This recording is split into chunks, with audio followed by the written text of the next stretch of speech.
Did you ever work for anybody else? Yeah, it didn't work. I got fired. Okay, so we're going to go through the roller coaster journey, and in between that, we're going to impart some wisdom on you guys. So I've been dying to do this podcast for a while. Everything we're going to talk about today, this dude learned by being in the fire. He's been baptized in the deep end quite a few times. I'm always curious about people when they say, I have an idea for a business. And I'm like, all right, are you willing to go through massive pain for many years? Hey, what's going on, guys? Welcome back to another episode of Painted Profits. And if you're watching on the YouTube channel, you're going to notice a little bit different backdrop. We've got some construction going on in the background. We're actually in Birmingham, Alabama, hanging out with my guy, Damion Lupo, founder, CEO of EQRP. We're going to be talking about qualified retirement plans, how you can set up your own as an entrepreneur, why you should probably be doing that. But we're also going to talk about Damion's story into entrepreneurship. You've been in the game for a long time now. How long have you been an entrepreneur? I mean, since I was 11, I started a business, hired my parents. Did you ever work for anybody else? Yeah, it didn't work. I got fired. Okay, so even as a volunteer, I got fired. It never worked. Typical entrepreneur story. Yeah. So we're going to go through the roller coaster journey, and in between that, we're going to impart some wisdom on you guys about why you need to be managing your retirement as an entrepreneur. Specifically, that's what this podcast is all about. If you're an entrepreneur, you're listening to this podcast and you're thinking about how to make that transition to entrepreneurship, this is going to be a great show for you because there's a lot of irrational fears about benefits that you need to keep when you're staying employed that you can actually just handle and manage for yourself. So anyways, without further ado, Damion, my guy, how you doing, man? Welcome to the show. It's good to have you in Birmingham, man. I know. So I've been dying to do this podcast for a while, let alone this is like our first travel to do a podcast in person. So it's super special for me. But before we jump too far in, I want everybody to just understand who you are and how you got to where you are today, because I think it's important to just set the frame of everything we're going to talk about today. This dude learned by being in the fire. You've been baptized in the deep end quite a few times. So who are you and how'd you get to where you are today? I'll tell you what, man, I'm not an ivory tower guy. There's no learning in some classroom. This was all in the mud and it was muddy, bloody. So people question who am I? I'm a guy that said the system doesn't work for me. And I think it's interesting because a lot of people are saying the system doesn't work for them in a lot of different ways right now. Yep. Back 25, 30 years ago, I went to college and ended up getting thrown out because I started a bookstore on campus and it put the other bookstore out of business. And it was great for me because I paid for school in a week. Right. And I was just finding a problem. This is before Amazon got into that space. But it was, for me, I was looking for ways to create value. Back then I was trying to make some money because I wanted to pay for college. And it was just one of those things. I had lots of ideas, more ideas that didn't work, that failed. And so I think that's one of the big differences between entrepreneurs that you talk to at 40 or 50 that have been entrepreneurs for 50 years or 30 or 50. I mean, in my case, it's been 35 years of being an entrepreneur and I'm 45. Yeah. So it just means that it's in my blood. And so I'm not willing to lose and stop. Right. And that's really what I'm always curious about people when they say, I have an idea for a business. And I'm like, all right, are you willing to go through massive pain for many years? And usually you can tell just by the way that they kind of hesitate, they're not. In my case, it was one thing after another, trying, getting beat up, losing money, going broke, going bankrupt multiple times, and then going, okay, interesting, learn something from that. And so 70 plus businesses later, we're in a place where some things have worked, most things haven't, and then we talk about the winners, but we learn from the losers. Man, I don't even have anything to add to that. But I do have a question about the 70 businesses. So I want to know, what was the dumbest business idea that you had? and then obviously EQRP has been incredibly successful, but you've had a ton of other. What are the handful that were like really good businesses out of the 70 that you tried? Well, here's the really bad ones, the terrible one. One of the funniest ones, I had a coupon clipping business in my first year of college. It was basically it was one of these infomercial things. I went to this seminar for a couple hours, and they said, you can buy one of these businesses. Each business in a box is $500. One of them was college scholarships, so I could package up scholarships that people could go and apply for. Another one was the coupon business, and they pitched it. They're like, you can literally, for $5, you can get $500 worth of coupons. And I was like, this is great. People are going to love this. And I had absolutely zero orders. And so I had this business, and I didn't know anything. I didn't know that it might be good to have an 800 number. I had a local number. This is back in the 90s. Yeah. I didn't know anything, and I just was out there just trying things. I was like, okay, well, that's the difference, though. That's the difference. And so that was one of the dumber ones. I had an international iPad trading business in 2010 when I was working on a U.S. Senate campaign. I thought a side hustle would be great. I'll import and export iPads, and then I realized the tariffs and things were like more than the iPad. And I was like, this business sucks. Yeah. So you don't know what you don't know. And that's the interesting thing. We think we have all the, like, I know this and I don't know that, but what you don't know is you don't know what you don't know. And I didn't know anything about tariffs. I didn't even know that I needed to know. Yeah. And so it was just like all these ideas, and to really put this in perspective, I think one of the problems that people have is they have too many things they try to do at once. Yeah. And I remember about 12 years ago, I was thinking about what I was going to do after I melted down in 2008 and lost 25 million. And I said, well, what should I do? And so I ended up doing like 7 things at once, and nothing worked because it was fractured energy. And it wasn't like Richard Branson, who has 50 companies, or one of these big entrepreneurs. They have CEOs. They have companies that have systems. I had 7 jobs. Yeah. And You're the CEO for I was the CEO of everything. The salesperson, the marketing person. It was a disaster. So that's one of the huge lessons is go do some things, but do one thing at a time and go deep on it. And if you don't like it, move to the next thing, but don't do 7 at once, because you ever talk to somebody and you're like, what do you do? And they're like, well, I do this and this and this. And you're like, basically you're a loser because you're not focused. And that's the difference between success and ultimately not getting anywhere and spinning your wheels is focus. 100%. So you had a killer run in real estate, and you just alluded to it, lost 25 million. Was real estate something that was always on the radar? At what point did you decide that, hey, I'm going to go deep on building a portfolio? And then can you run us through that journey of, hey, started, grinded into 2008, and then blew up? That was not my plan I was working at Wells Fargo, and then I was invited to not work there anymore. And then I ended up working I had an insurance agency. I was maybe the youngest or one of the youngest agents in history in farmers insurance. Had an agency when I was 19 in Arizona, and I did that for about 1.5 years. And then a friend of mine went out and started reading books on real estate flipping and things. And he said, hey man, I got a deal. And he said, you want to be my partner? And I said, I don't know what you need me for. I don't know anything about real estate. And he said, well, I need some money. And I said, man, I'm a broke insurance agent. He goes, well, it's only $6,000 because we were taking over a mortgage. And I said, all right. So I took a cash advance out of my credit card, ended up buying this thing. And so in partnership, we went out to remodel the house, and he told me he was too busy to help. And so I had to figure out how to electrify myself, which means getting electrocuted and doing electrical work and, falling off the roof. And like, I was doing all this stuff, and it started there. It was really just, I thought, okay, I could be a partner. And then I went to a seminar and saw Robert Kiyosaki and some other people and got excited, bought all the tapes, and came home with a couple suitcases and said, this is my thing. Like, I'm so excited about this. And then all of my psychology got in the way, and I almost went bankrupt the first 6 months because I wasn't actually doing anything with the property I bought. It was like I was collecting real estate, but I needed to have a collection of tenants or people, and I didn't understand what I was doing. I just thought, oh, cool, I'm an investor. Yeah. And so that's where it started. And once I realized I was going to go bankrupt, it hit me, and I said, this is going to be the shortest real estate career in history unless I do something. So I actually answered my phone. I put some more ads out, about 7 houses the next 30 days. Wow. And then it went from there to 150 houses over the next 4 years. And that's where this thing spiraled up before it crashed down. And that's how you ended up in Birmingham. That's how you made some roots here, right? Yeah. A couple years in, another interesting lesson or mistake is deciding that the diamonds in your backyard aren't shiny enough, so you go to somebody else's yard. It's that book, Acres of Diamonds. That's what I did. I said, Phoenix isn't good enough, so where else can I find the next Phoenix? And so I bounced all over the country, ended up in Birmingham, and did a bunch of houses here. It was kind of an accident. And what I've learned over time is that whatever wealth you're trying to create, whatever value you're interested in conveying on other people or building, it's literally in your backyard. There's $1 billion opportunity a mile away from where you sit right now, wherever you're listening. If you're driving, look around. There's $1 billion sitting in front of you, and you're oblivious to it because your reticular activator doesn't even know it's there. Right. So we tend to go searching instead of just stopping and looking around. And that's a big difference in how much time people waste because they're constantly chasing. Yeah, and that's kind of the difference. I mean, entrepreneurs just see those little gaps in the market and figure out how to go fix them. And sometimes we're thinking way too big, like, I got to build the next unicorn company. It could be as simple as, hey, I noticed that all the HVAC contractors in our market don't answer their phone, or they don't run paid media. We could probably do that better and just be better marketers and own a share of the market. I mean, people are actively searching for that. There's idiocy in every industry. Yeah, 100%. Do you think we're going to have a shot at a similar... So I feel like the era that I grew up in around real estate, like flipping was the rage. Everybody was doing it. I mean, I know tons of people who killed it in Arizona in that market.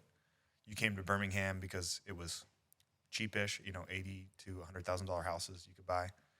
Do you think we're going to see that again? Because I was looking at real estate while I was here, right? It's one of my favorite things to do. And I'm like, man, I don't see anything less than like 500,000-600,000, right? Do you think we're going to get another shot at it given where the market's at? Or So one of the things that I learned was in trying to force things when you're a hunter, when you're flipping is hunting and investing is farming. Right. And what's interesting when you're farming, you have natural forces from the universe, from God, that are supporting you there. And if you go out and you plant a seed and then you nurture the seed and you let the sun and the seasons and the rain do its thing, you have this beautiful thing that happens. It grows.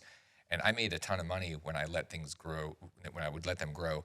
When I started harvesting, when I tried to flip, my experience was really bad. I learned what foreclosure felt like. And and I learned how to write checks to sell properties. Now, if you're not following what I just said, it means I wrote checks and I didn't get a check when I sold. Here's some money. Yeah, I did that several times. And I was like, this flipping thing sucks. Like, what am I doing here? Yeah. I'm literally paying somebody to buy my property. So is there going to be, I think there's always people, and there's people that do this and make money and do better than me. One of the things I don't like about flipping is, for most people, they're going to get hammered with taxes because it's ordinary income. And when the tax code is set up to incentivize certain things, tax code is not set up to flip properties. So it wants you to invest and create housing. It wants you to create commercial. It wants you to create things, not skim profits. Like if you have some background in the financial markets and commodities and things, and when you're trading, that's active income. When you buy something and you sell it 5 years later, you have capital gains. And so our system is not set up for people to skim things off the top. It doesn't. Congress, in their wisdom, doesn't really like that. Yeah. And so, do I think it's, to your question, do I think it's coming? Do I think there's going to be opportunity? I think there's always opportunity. But I think that's one of the least sound fundamental plans for somebody to go flip properties. I think there's always going to be opportunity, but it's not going to be obvious. It's not going to just fall in your lap. You got to go find it. Yeah. There's opportunity, but you got to find the thing that's messy. You got to go solve a problem. Problems don't sit there and go, hey, here, I'm a problem. Just come take me and you can make $1 million. Yeah, there's an inefficiency in every market. And part of why I want to ask that question is a lot of our audience are what I call entrepreneurs looking to make that leap. And for whatever reason, real estate is always the path that they think they're going to use to like finally break free of the golden handcuffs. It's like, dude, $200 to $300 a month is not going to change your life. Mm-mm. So then they resort to flipping or wholesaling or something like that. I just don't see that being a very viable way, but there's mispricing in every market. I mean, just look at this building we're sitting in right now, right? You were telling me about the deal that you put together on this, bought it, now you're doing a sell lease back. I'm looking at buying a 35,000 square foot building where the market price is 200 and I'm getting it for $107 a square foot. But if you're not in the game, you're not digging deep, looking for those opportunities in your backyard, you're never going to find them. So, well, and here's one that I participated in probably 15 years ago, and it's an opportunity for somebody that's an entrepreneur that's looking for a real estate opportunity. Wholesaling is one of those things that I thought, this actually is great. And what my participation was, a guy came to me and he was out there marketing to out-of-state owners of houses, and he would get these houses tied up, and then he would go to the local investors and he'd be like, hey, I've got a great deal. And he was selling it for 35% below real value. Wow. So there's a great opportunity. Well, he was buying it at 45% below. So he had this nice 10%. So it's $10,000-$15,000 he's making. And he would not own it. He would literally just sell his contract to one of us investors. And it was funny. I showed up at a house and he's there and there's another guy there. We both happen to be from Alaska. This is in Arizona. Right? And we're like, all right, what do we do? Right. We both want the house. He's like, well, it's $60,000. And we're like, okay, we put in 10, it's worth 100. We're talking about lipstick, pigs, pretty pig, yeah, carpet and paint. And so I looked at the guy and I said, tell you what, you and I are probably going to be at this house, another house again at the same time.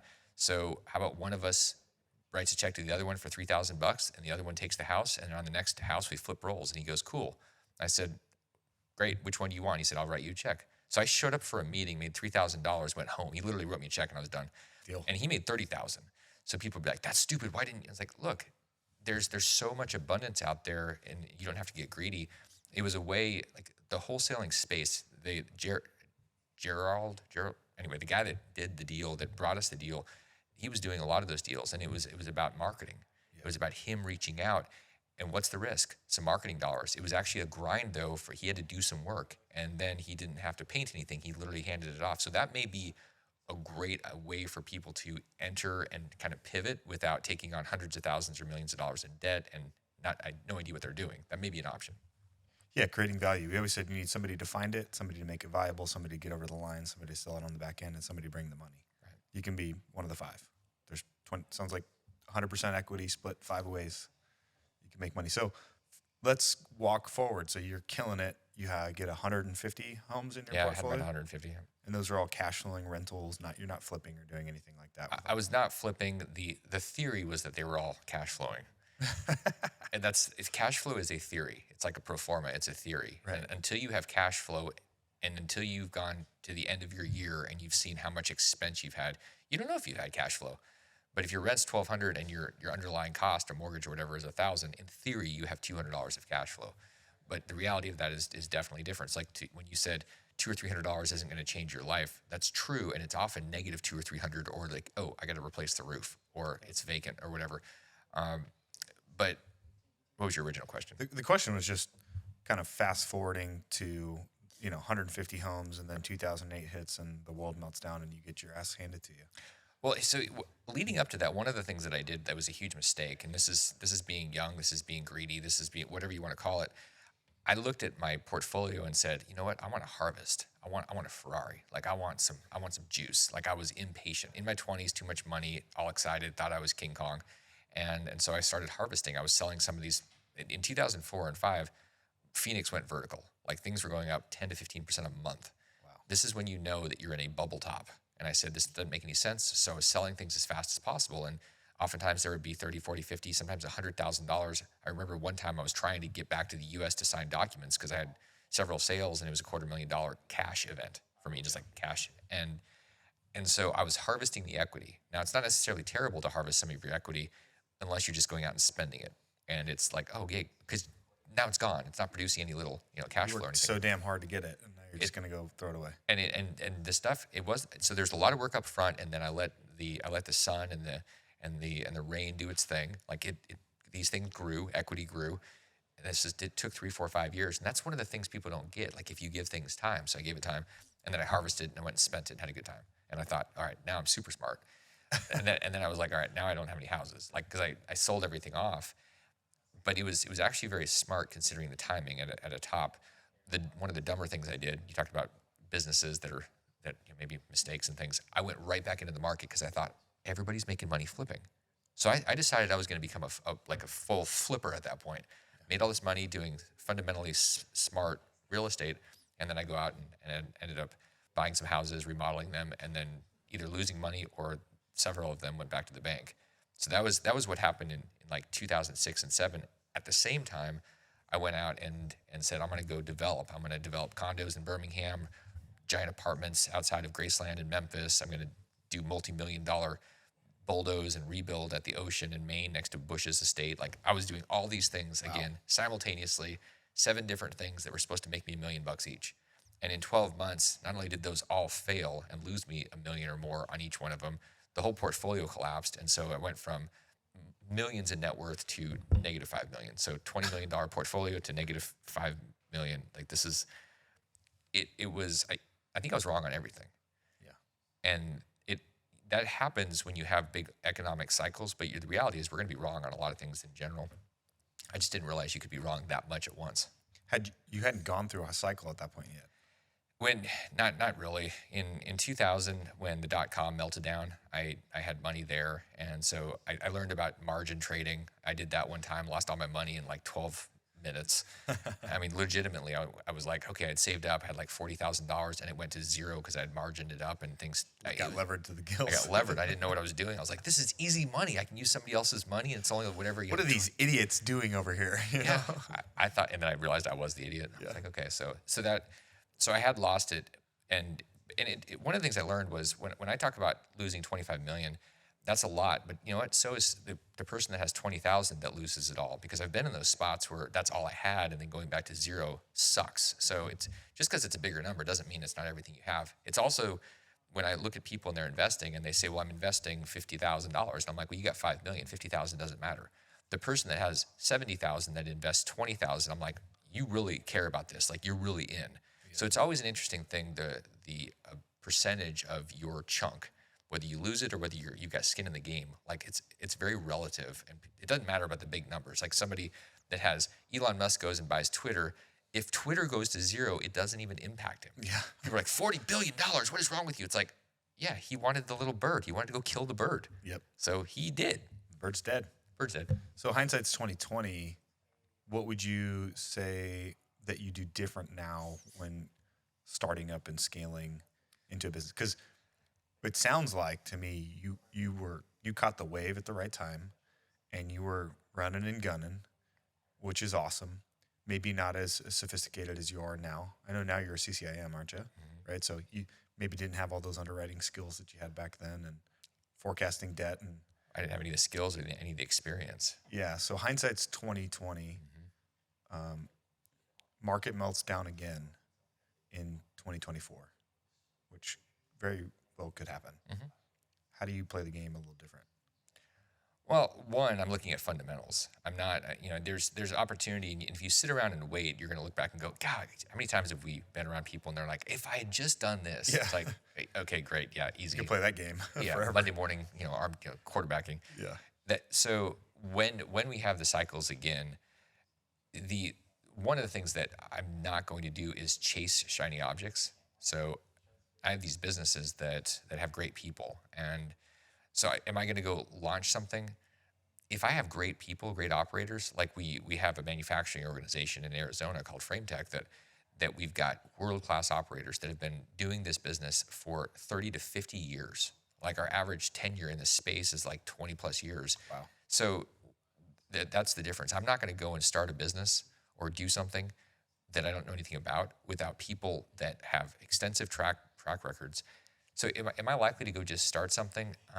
It's pretty unlikely. I'm likely to go look at something that's broken and say, okay, I can take some fundamental skills and bring people in and go do that, buy that, be a part of that, and grow that.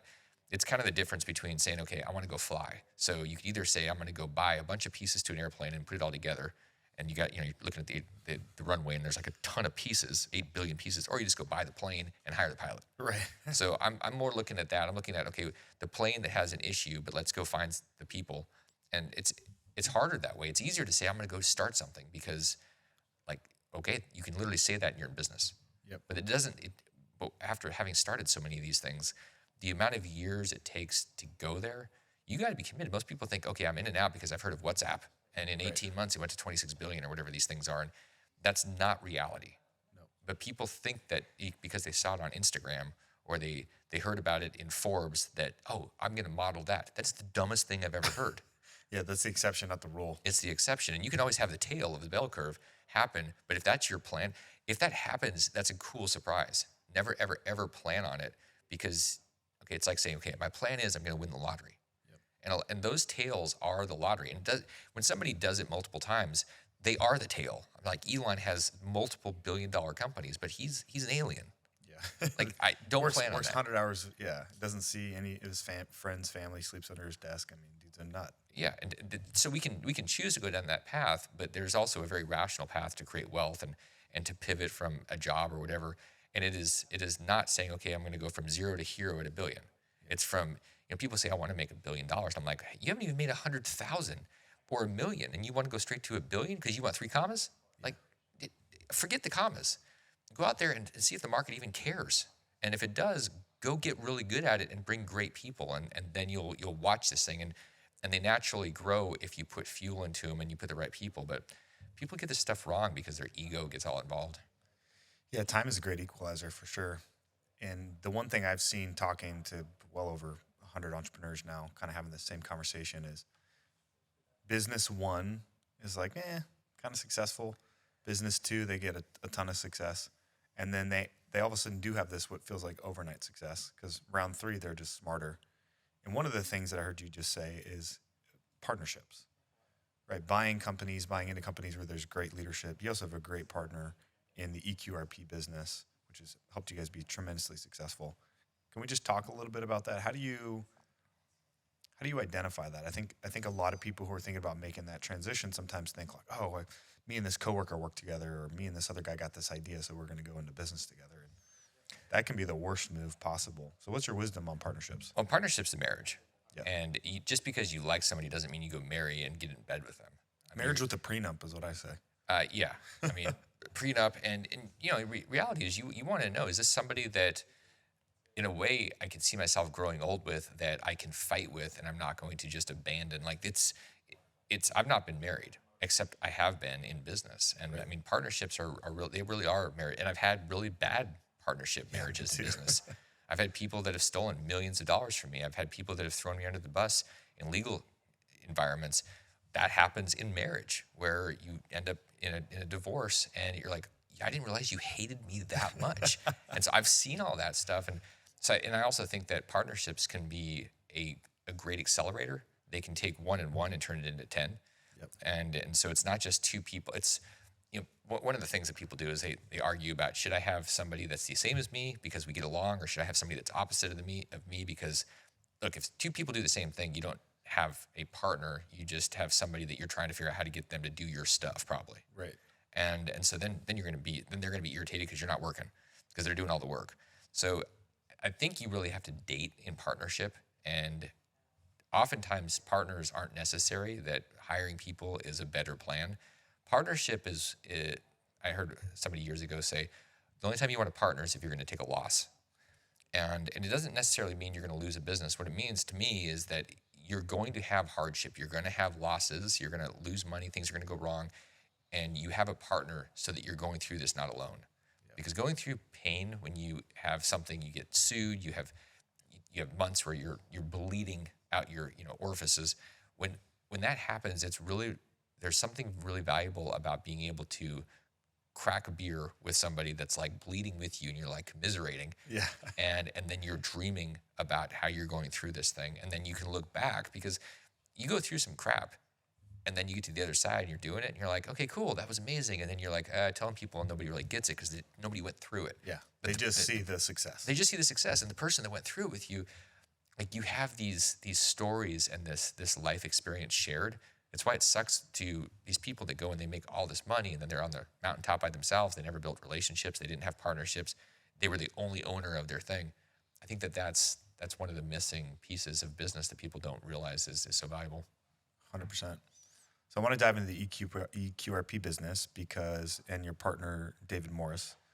But you've decided to dedicate your life to helping successful people, high-income earners, take control, checkbook control over their retirement plan by way of a qualified retirement plan that they self-custody effectively and manage themselves rather than using a third party.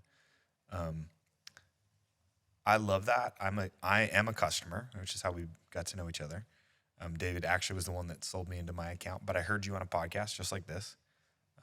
But why dedicate your life to that? Obviously, you got other things going on with Vitruvian and My Gold Advisor and all that, but why EQRP?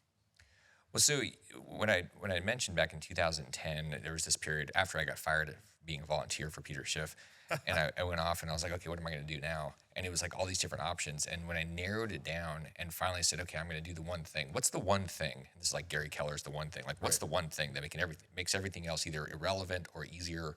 And I was having these experiences. Like, one of the experiences was my dad got really sick, and he made this, before he got sick, I watched him in retirement where he didn't have very much money. He played by the rules, and he was basically broke, and so he's waiting for his government check, his Social Security and his pension from the military. And I was like, okay, this is embarrassing. Right. And he's had this whole strategy around timing the stock market, and I was like, this is the dumbest thing I've ever seen. and so then when he got towards the end of his life, he told me, we were sitting down, and he said, man, there were just so many things that I wanted to do. And he had like 6 weeks left to live. And it hit me that money had prevented him from living the life that he dreamed of. Right. And I thought, okay, well, all right, so that's terrible. And that was a warning. Like, how do I fix that for me? How do I fix that for other people? And what I started to realize when I dug into it is most people's wealth is tied up in their house and their 401k. And I say that it's one of those two things because most people, if they have wealth, that's it. I'm not talking about the edges of the bell curve. I'm talking about most of society they have maybe a 401k and they have the equity in their house. And so they're like, all right, I hope this is enough. Most people don't realize that they don't realize their options. What they've been brainwashed. Right. And so they have their retirement account, and I go, well, I'm going to watch this roller coaster. I'm on the roller coaster. This sucks. It goes up, it goes down. I don't know if I'm going to have enough. And when I was digging into the tax code back in 12, 13, and I ended up writing the book, the EQRP book, I realized that there were a lot more options, and people had no idea because there was so much misinformation. Like, misinformation didn't start with Trump and Russia. Misinformation was like, it's like old, man. Oh, like, yeah. it's way out there. And there's And the financial institutions have been at the epicenter of a lot of that because they want you to do a certain thing and push your money in a certain way.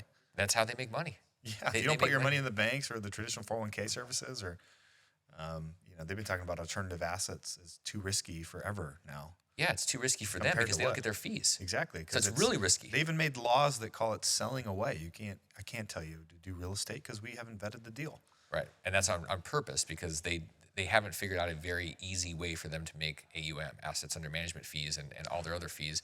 So they keep you confused and scared. Like, oh, look, I'm the one with all the credentials. Have you seen my name? I have alphabet soup after it. So I'm the one that knows this stuff, and you're too stupid because you're just a doctor or you're just a janitor or whatever. And so they basically make you feel inadequate, and you go, okay, and then you just kind of follow along. And there are some great advisors out there that have really taken their craft to heart. They're very smart. They're very successful. I think, unfortunately, most advisors, and I say this truly, most advisors are salespeople that don't have any wealth. Right. And so it's like the old thing about Wall Street. It's the only place where people in Rolls Royce go and take advice from people that got to work on the subway. Like, it makes no sense. Right. How we're communicating. But the EQRP, that idea, it was this idea that where people could actually control and drive and not just hope. Because I don't believe smoking hopium is a good strategy for wealth or security or anything else, for freedom. But yet that's what people are doing. They're smoking all this hopium, and instead we can have a decision and then a plan. And that's what the EQRP is all about. It's about giving people control, taking it away from Wall Street, giving them control, and they can invest. Like we were talking about how you'd look at options to invest some retirement money in real estate, and people were like, no, that's risky. I can't do that. That would be a terrible idea. Yeah, because we had a when I was still with the marketing and technology company, we had switched from one provider to another provider that allowed us to manage our own money, which I was super excited about. So the only thing I could manage, though, were stocks. They wouldn't let me move any money into real estate investments or real estate syndications because they hadn't vetted it. Mind you, I was killing them with my own portfolio management of the stocks, right? I mean, outpacing all the funds and crap that they were pushing everybody else into. That's what set me on the journey. That was the catalyst event. Plus, I was halfway out the door thinking about, fully going into all the other businesses that I had started and taking the entrepreneurial leap. So I knew I needed to have another way to tax shelter, but also get checkbook control. Like, in the event that I needed to write myself a loan or a check to go leverage for a business opportunity, I wanted to be able to do that. So I had talked to a ton of different people, and including my wealth manager. And he told me, oh, yeah, we do those. When I talked to him about a qualified retirement plan, his response was, oh, we do those. And I go, oh, he's like, it's just a solo 401k. And I'm like, I don't think it's a solo 401k. I think it's a little different. So for the audience listening, a two-part question. What makes EQRP so special? And how does that compare to like a solo 401k or a self-directed IRA? So when most people think about self-directed, they think about anything outside of just their Wall Street 401k with mutual funds. What they typically bump into, they're thinking about it, Google shows it to them, it's a self-directed IRA or a solo 401k. And so you can get these things at banks. Basically, banks will give you an IRA that you have sort of control of. You can go to Charles Schwab and get a solo 401k, and they're free. And what people don't realize is that these are names. Solo, it just means there's an individual and there's no, you are the company. Right. That's all it means. A self-directed IRA means it's an IRA that you actually get to do some controlling, but not total control of. And so the difference between those ideas or those products and EQRP is EQRP, you legitimately get full control. You have, it's built differently. It's kind of like saying, people bring this up all the time, well, what's different? And I say, well, what's different between a Ford and a Ferrari? Yeah. What's the difference? They're both cars. They both have four wheels. They both get you from A to B. It's what's under the hood and how you can maneuver and what you're able to do. Ultimately, you have the ability to invest into things like you're talking about real estate. You can invest, you can loan yourself money. You can't do that with IRAs. With solo 401ks at Schwab, they'll let you direct your stuff into stocks that they sell you. But I remember years ago trying to, one of our clients wanted to use a Schwab 401k, their solo 401k, to invest in a private equity deal. And the amount of brain damage, and ultimately Schwab said no. Their document said, if you want to do something that's outside, like a private deal, it's approximately 4 to 6 weeks for us to review it. So they did it, and then they denied it. And I was like, okay, and it was a legitimate deal. There was nothing wrong with the deal, but Schwab didn't feel comfortable. Right. So what happens with EQRP is you're in charge. People say, well, who's in charge? Who's the trustee? You're the trustee. Who's the TPA, the third-party administrator? You're all the pieces. You get to be in control. This is why Wall Street doesn't talk about it, because they lose control. Yep. It's all about who controls it, and EQRP is the ultimate control of your retirement money. Yeah, they make it super confusing and make it seem like all the back office on that is super challenging and overwhelming. And that's essentially the problem that you guys have solved. But what I love that you've done, and you've taken even a step further, is, okay, great, I want checkbook control over my money. Now you're teaching people how to deploy it. Like, it's one thing to say you have checkbook control. It's another thing to say, like, hey, here's how you vet a sponsor. Hey, here's what a good deal looks like. This is what these different acronyms you're going to come up against are. Here's all the different ways you can deploy. And you built the team around that, where the customers can turn, that are advisors. They're not saying, hey, here's what you need to do with your money. It's just asking some questions. And then on top of that, you layered in other investment platforms for them. Vitruvian Investments, My Gold Advisors. You got the Frame Tech deal, which I think kind of operates under the Vitruvian arm. But let's talk a little bit more about those companies and why that part of the business, I think, is what makes it unique. It's one thing to say, hey, here's your account, great, have good luck out there. It's a different thing to say, hey, we're going to walk with you on this journey. Well, I think one of the things that we do is when we're helping people set up their accounts and they have control, we also share what we're doing, like personally. And so what people, I think there's the lack of integrity in general, because people will say, oh, you should do this. Well, no, I'm not doing that. Just do it as I say, not as I do. And so over the years, I've been doing things, whether it's private equity investments, whether it's real estate, whether it's gold and silver, whether it's crypto. Like, I'm doing these things, and people were asking about them. And so what made sense was to find a way to create a lot of opportunity for people to go and participate in those. And so we built platforms, and we built separate companies that we know because we built them. And so we're not saying, oh, go check out Billy Bob over here, has a great pro forma.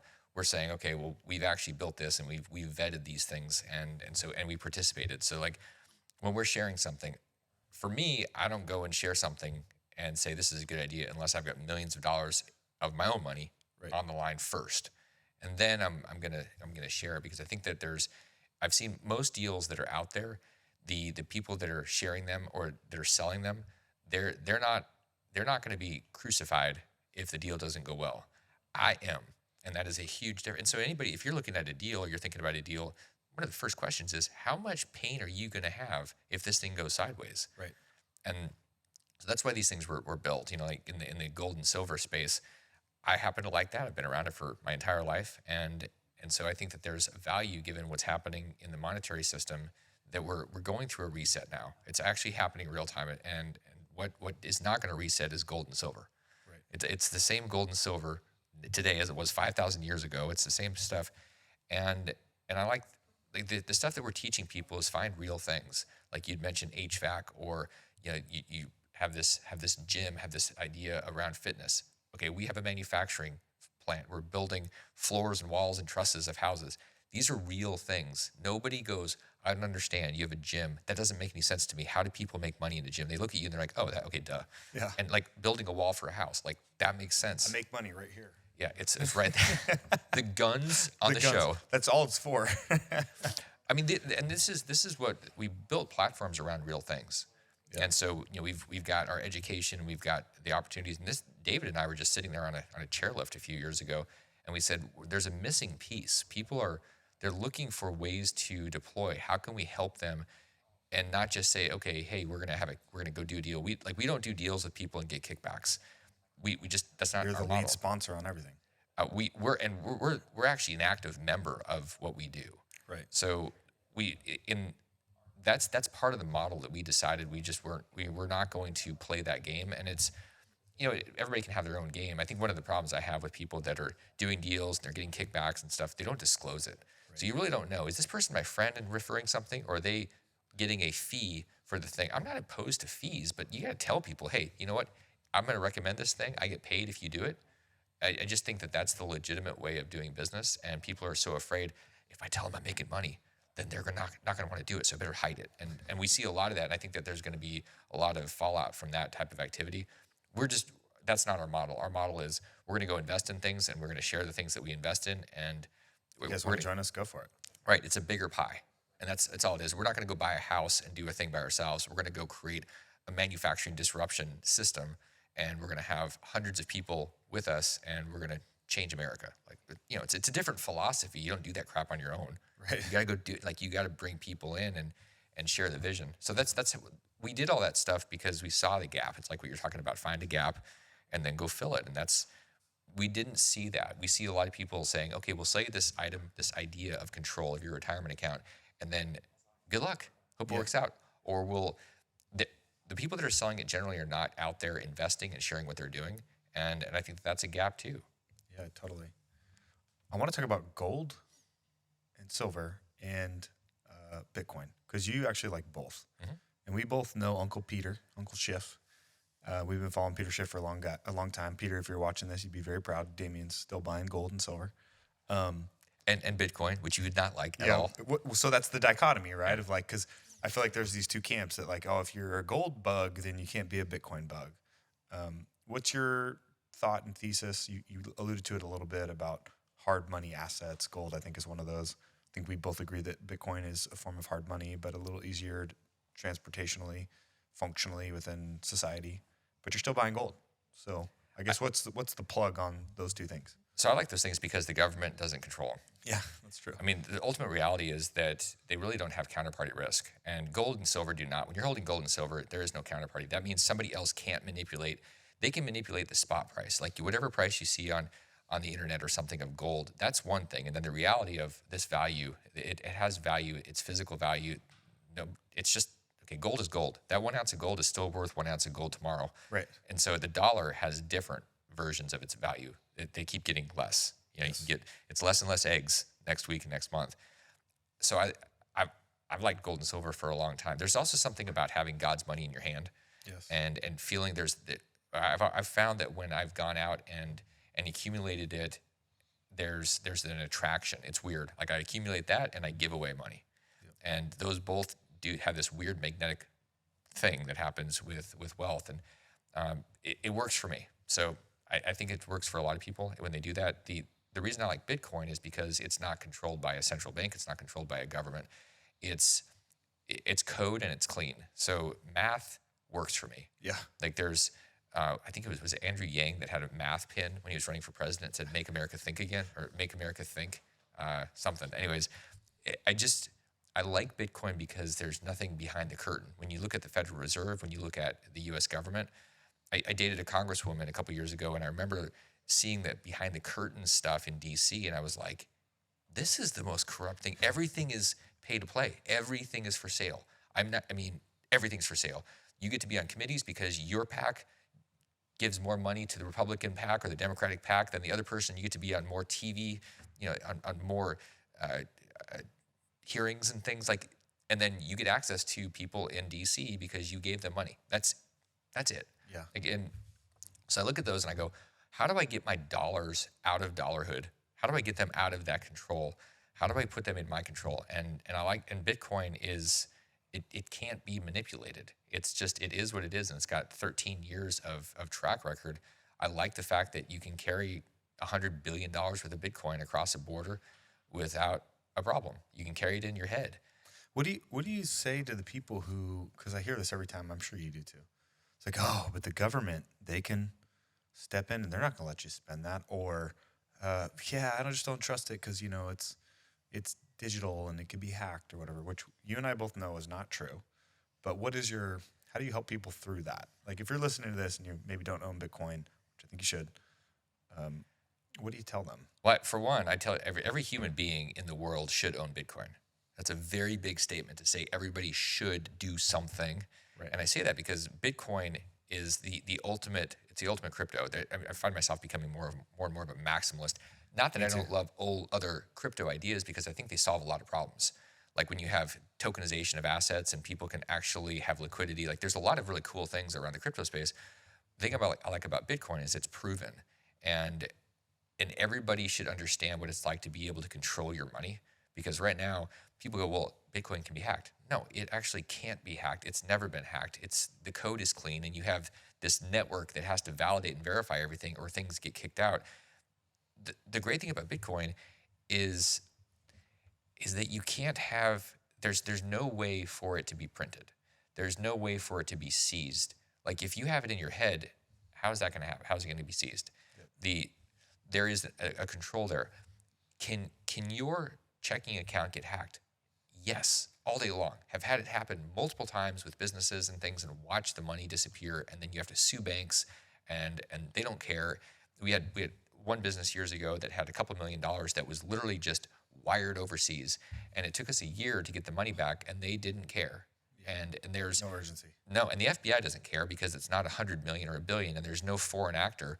There's no Biden interest involved. So, you're on your own. Good luck. And yeah, so when people say, well, I don't trust Bitcoin, I'm like, you trust what? The dollar? Compared to what? Yeah, exactly. Yeah, I mean, what do you compare? I actually trust Bitcoin. I don't trust the dollars. I use them because right now our system, you can move stuff around.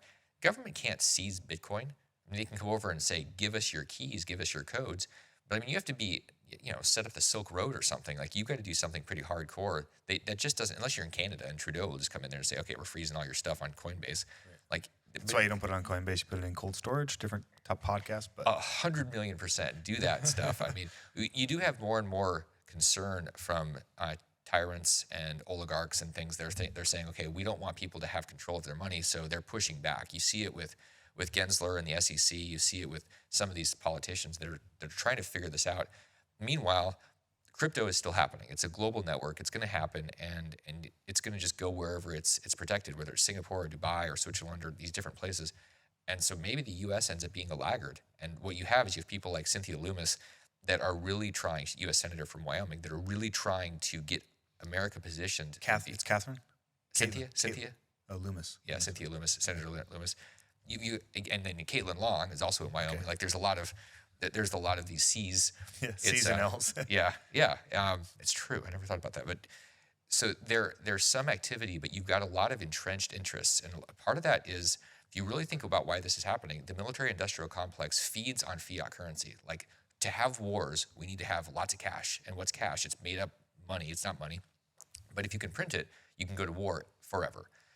My friend G. Edward Griffin wrote a book called The Creature from Jekyll Island, and he talks about the whole playbook. And if you want to, it was a conspiracy book 30 years ago, and now it's like, oh, this is the playbook. All about the Federal Reserve, right? Yeah, the Federal Reserve and Congress and how they're printing. And you can't do that with Bitcoin. You can't do that with gold-backed money. And so I like it. I like this because it takes away the ability to go to war endlessly. You only go to war if there's an actual need for war, and it's very rare that there's a need for war. So I like Bitcoin because it's really about peace. It's about honesty. It's about truth. Dollars, yens, euros, the entire world is set up on a fiat system. So I believe in honest commerce. I'm a big Ron Paul fan. He said we can get rid of war if we actually trade, if we focus on trading. Because like you look at countries that are next to each other that are trading, they don't go to war. One of the great things that we could do is start working with energy, like having power lines going between countries. They don't blow each other up because they're reliant on each other. And open free trade is the same thing with open free Bitcoin exchange. When you have dollars and the government and the Federal Reserve can keep devaluing them, they're stealing from everybody. And so it's not really free trade. It's like, how fast can I get rid of these damn things before they steal them from me? So I like Bitcoin because of that.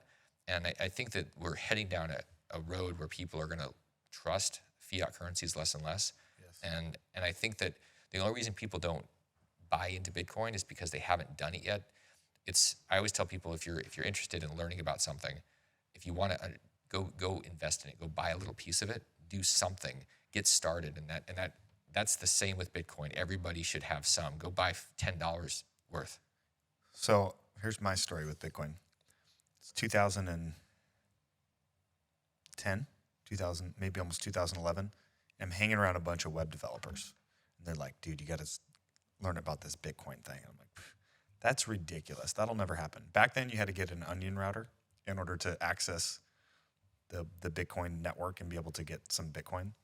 And as I came to understand it, it was a lot of these preconceived notions in and around how I thought the banking and monetary system worked. The one thing that makes Bitcoin unique is it's peer-to-peer. So they would have to ban the internet for you and I to be able to not be able to do a transaction. Right. And when you put that in perspective, it changes the dynamic because everybody assumes everything has to run through the bank. We're like, no, we're just cutting the bank out of the equation.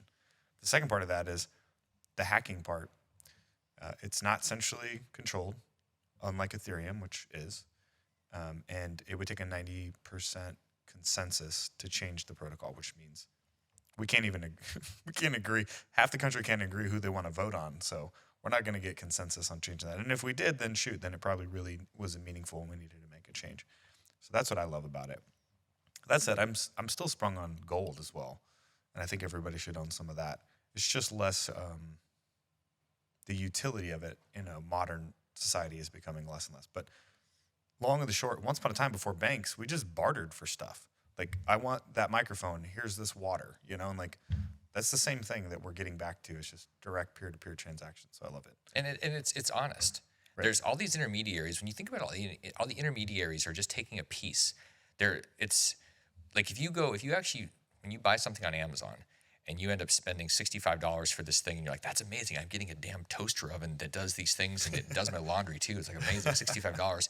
The actual cost of that thing from the manufacturer in China is like $6 or $8 or whatever it is. And then all that middle is all the marketing, it's all the middleman, it's the intermediary. Same exact thing with the financial system. It's just all of these pieces, they're taking a piece of you and what they're doing is they're stealing your prosperity.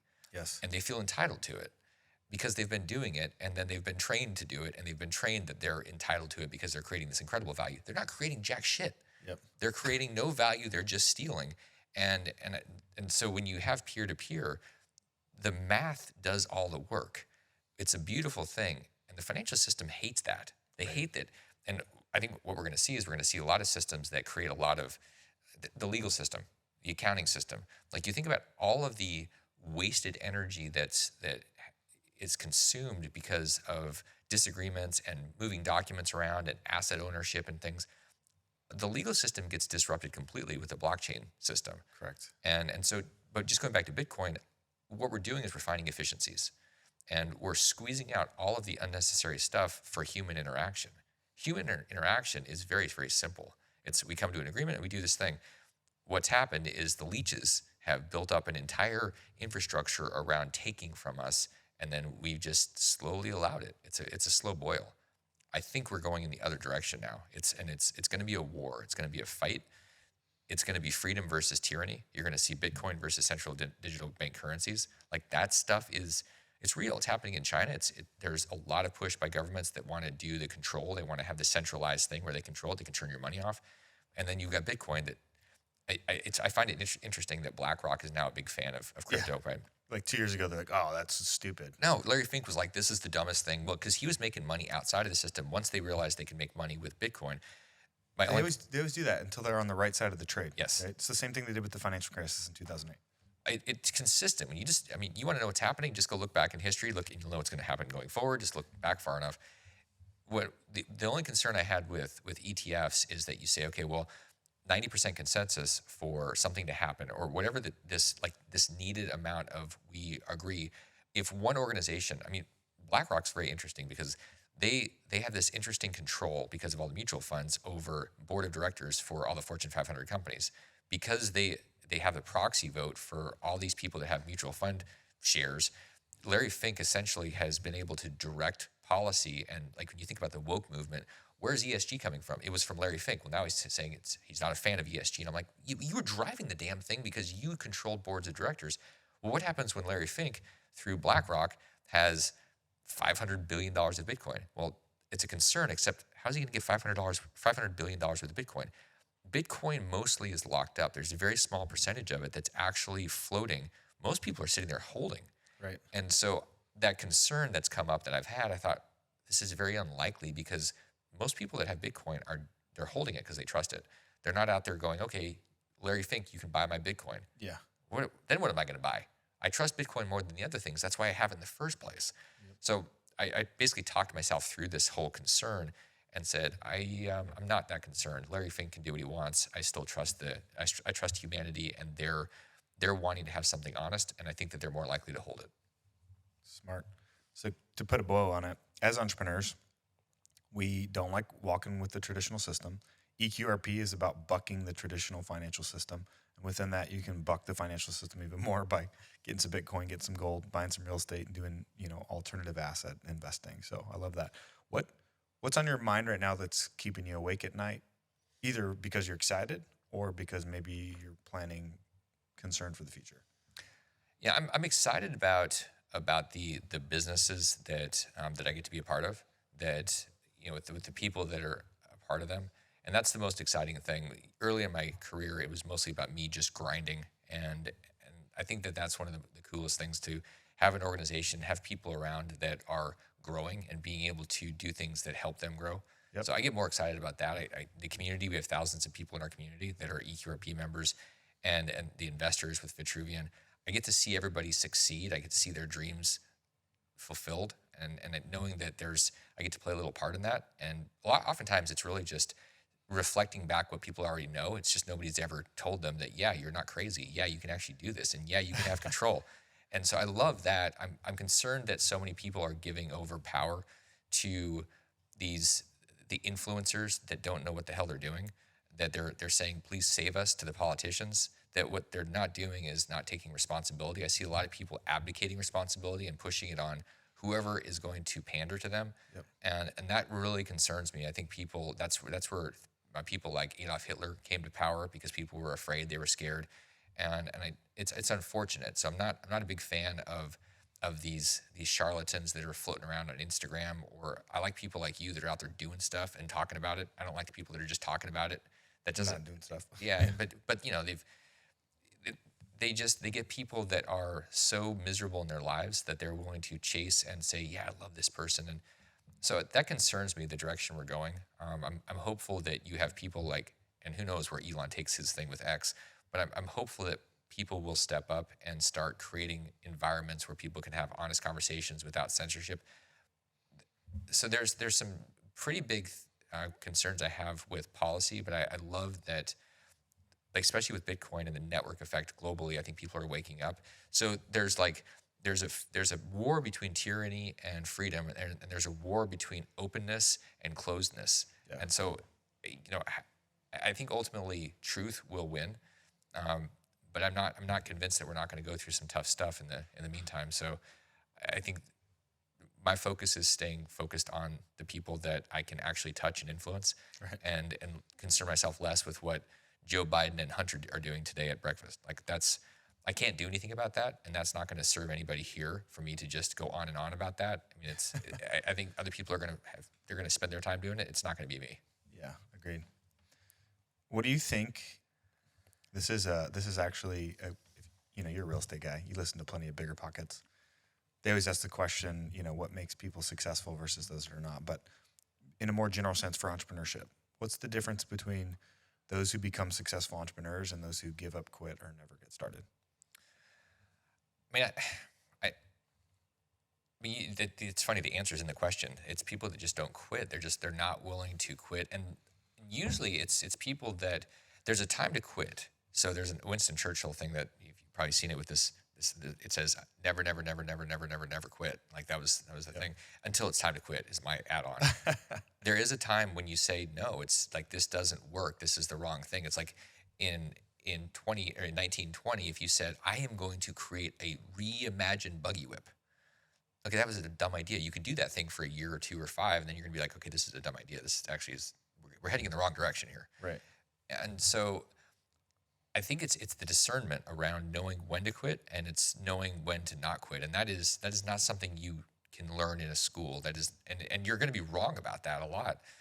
I think one of the most powerful things and one of the most important things with entrepreneurs is having the right people that are influencing you around you. And so it'll help you to figure out when you're supposed to keep going. And oftentimes you're 2 inches from the end zone and you don't even realize it. And that's where a lot of people quit. They're like, oh, it's just too hard. Yep. And so for me, I maybe I'm just a glutton for pain. I'm just like, I don't care how many times Mike Tyson can punch me in the face or Darius can punch me in the face. And it's like, all right, I'll just take another one. Like and maybe part of that was like, I started training in martial arts 23 years ago, and it hurt. Like there was a lot of pain, and then eventually pain just becomes part of the process. And you're like, okay, all right, go ahead and I'll get out of the way this time, Matt. When you're punching me in the face, I'll actually move because I have muscle memory or flat nose memory. Like I get it. I think the difference is it's a level of commitment to the pain, and deciding that the pain is not something that's going to get in the way. People are afraid of pain. And you see this more and more. It's one of my concerns. People are very soft, very weak. We have men becoming girls and girls that want to be alphas. And we have all this weird stuff. And there's a very soft nature of humans, especially in Western society. Easily offended. And so they don't want to stick out. An entrepreneur is somebody that's going to stick out and get stepped on a lot. Yep. And punched and driven over and spit on by society in general. Like, because you're doing the exact opposite. You're putting the flag in the ground and saying, I'm responsible for everything that happens. Right. I'm pointing in and not out, right? That's the difference. And that offends people. Yeah. That makes them crazy. And people are they want to be able to blame people. And so it's really fascinating. Here, you'll have people trying to tear down success. They're trying to, we look up to Tom Brady, we look up to the Kardashians, but if you go out there and you make a bunch of money, it's like, oh, evil rich person. It's like, wait, because I built this business while now they're I'm drinking rich. their Starbucks. Right. It's like there's this hypocrisy that's going on. And so, again, who you're around is one of the biggest decisions you're going to make, because if you're around entrepreneurs, then everything's normalized. If you're around your cousins who all work at corporate America or the government, they're going to be looking at you like you're a crazy person, or, well, how'd you get that money? You must have cheated. I remember 20 years ago, I had those ideas from when I was a kid. I remember thinking I was around some people and they were worth a ton of money, many, many millions, tens of millions. And I remember thinking, they must have cheated. Yeah. And I was like, why am I'm a damn entrepreneur. I'm out there making my millions and I'm thinking they cheated. Where is this coming from? And it was deep rooted into me. And that's what's happening in society. People they're resenting the wealthy. And one of the reasons that they resent the wealthy is because they don't think they can become wealthy. People that think that they can become rich don't try to take down the rich because they want to be them. If you don't think you can become rich, it makes more sense to go attack the rich and try to have the wealth transitioned and repositioned into your account through governments and things.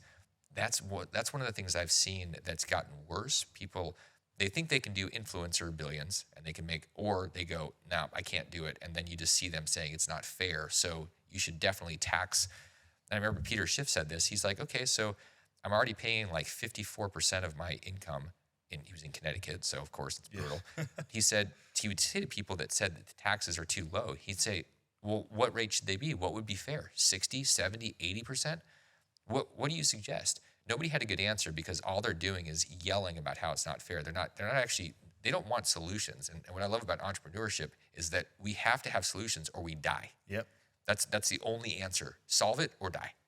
Yeah, I think that's why capitalism gets such a bad rap.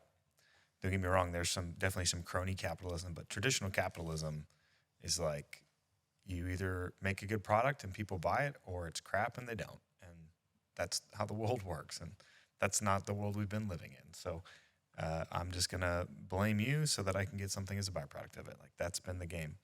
Well, if people connect with your story, they want to follow along with what you got going on. What's the best platforms to do that on? You have a podcast, right? Yep. Financial Underdogs is the podcast. You're on LinkedIn? LinkedIn, great place to visit. Yep. YouTube, growing YouTube channel? YouTube. And any other place where you like to hang out? You know, it's funny. The question is, where am I? And people are like, I've seen you here. I've seen you on Instagram. I'm like, I'm on Instagram? I didn't even know it was Instagram. So apparently there's Great other job, places. Nick. Yeah. There's apparently it's happening all over. One of the things that people oftentimes say this, but then they get surprised. So if somebody reaches out and they're like, hey, I'm so and so on LinkedIn, most people, if they have big followings or whatever, they tend to not. They've got handlers, and I've had some people help me, but you don't really get to have interaction. I like people that reach out and actually have ideas and game plans and don't just have a problem. Like, I like people that want some feedback. So I'll actually interact with people, and it's a lot of fun for me. But I'm going to make a suggestion. Anybody, if you're reaching out, if you're like, okay, I'm going to go and try to talk to that person that I heard, or this big name or whatever, don't just go vomit on them. Yeah. Like, no, for one, they're just going to like delete you or block you or both. And you're not going to get anywhere. You're going to waste a bunch of time. So, and don't just go spam people. Yeah. Like, don't reach out on LinkedIn and say, hey, I want to connect. And by the way, I got this great thing I want to sell you. Like, I'm going to block you. But if you say, hey, I've got this thing and here's my idea and I'm stuck on this thing and here's a couple of solutions, man, I'm going to give you feedback. Like, and I'm going to do that because I want to see people succeed. And you're an entrepreneur. You like solving problems like that. That I can't help it. Yeah. That's what we do. So what you're saying is you do your own stunts, meaning you manage your own DMs. Just me and Tom Cruise and I, just like, that's what we do, man. It's MI16. There we go. That's awesome. Well, if people wanted to become an EQRP member, what's the best way they can do that? Visit EQRP.com and download the report, get a copy of the book that we'll give you, we'll send it out to you, and just really dig in a little bit, learn more about it. I mean, there's a phase where you need to learn some and then engage. Reach out to the team. We want to help you break your shackles. We want you to have control, and there's only one way that's going to happen. You have to choose it. I love it. You guys heard it here first. If you're an entrepreneur, an intrapreneur, high income earner, and you want to take checkbook control over your retirement account so that you can start to invest it in things other than the stock market, but you could do the stock market as well if you wanted to, then EQRP is the answer. I hope you guys enjoyed today's show. Damion, I can't wait to have you back on again. We're going to be doing a lot of content together in the coming year, which I'm excited about because we're doing some consulting with you guys and just excited to watch you grow. So I appreciate your friendship, brother. Thanks for being here. Thank you, man. I appreciate it. Thanks.